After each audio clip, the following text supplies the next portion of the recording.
पापांकुशा एकादशी व्रत की कथा। अर्जुन कहने लगे, हे जगदीश्वर, मैंने आश्विन कृष्ण एकादशी अर्थात इंदिरा एकादशी का सविस्तार वर्णन सुना। अब आप कृपया करके मुझे आश्विन यानी कि क्वार माह के शुक्ल पक्ष की एकादशी के विषय में भी बतलाइए। इस एकादशी का क्या नाम है तथा इसके व्रत का क्या विधान है? इसका व्रत करने से किस फल की प्राप्ति होती है?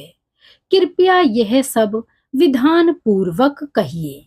भगवान श्री कृष्ण ने कहा, हे कुंती नंदन, आश्विन माह के शुक्ल पक्ष की एकादशी का नाम पापांकुशा एकादशी है। इस व्रत के करने से सभी पाप नष्ट हो जाते हैं तथा व्रत करने वाला अक्षय पुण्य का भागी होता है। आश्विन शुक्ल एकादशी के दिन इच्छित फल की प्राप्ति के लिए भगवान विष्णु का पूजन करना चाहिए।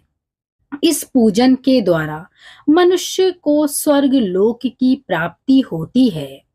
हे अर्जुन, जो मनुष्य कठिन तपस्याओं के द्वारा फल की प्राप्ति करते हैं, वह फल इस एकादशी के दिन क्षीर सागर में शेष नाग पर शयन करने वाले भगवान विष्णु को नमस्कार कर देने से मिल जाता है और मनुष्य को यम के दुख नहीं भोगने पड़ते।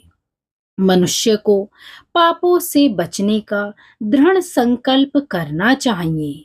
भगवान विष्णु का ध्यान स्मरण किसी भी रूप में सुखदायक और पाप नाशक है, परंतु पापांकुशा एकादशी के दिन प्रभु का स्मरण कीर्तन सभी कलेशों व पापों का शमन कर देता है।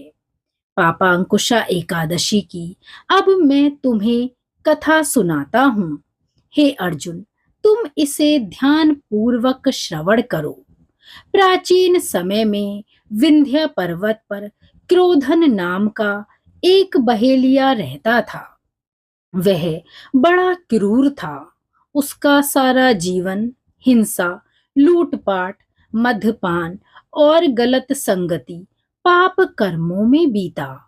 जब उसका अंतिम समय आया, तब यमराज के दूत बहेलिये को लेने आए और यमदूत ने बहेलिये से कहा कि कल तुम्हारे जीवन का अंतिम दिन है, हम तुम्हें कल लेने आएंगे।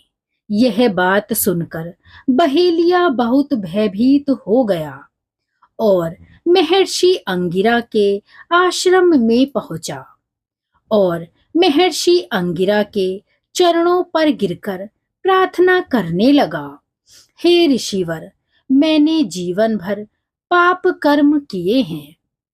कृपया कर मुझे कोई ऐसा उपाय बताएं जिससे मेरे सारे पाप मिट जाएं और मोक्ष की प्राप्ति हो जाए।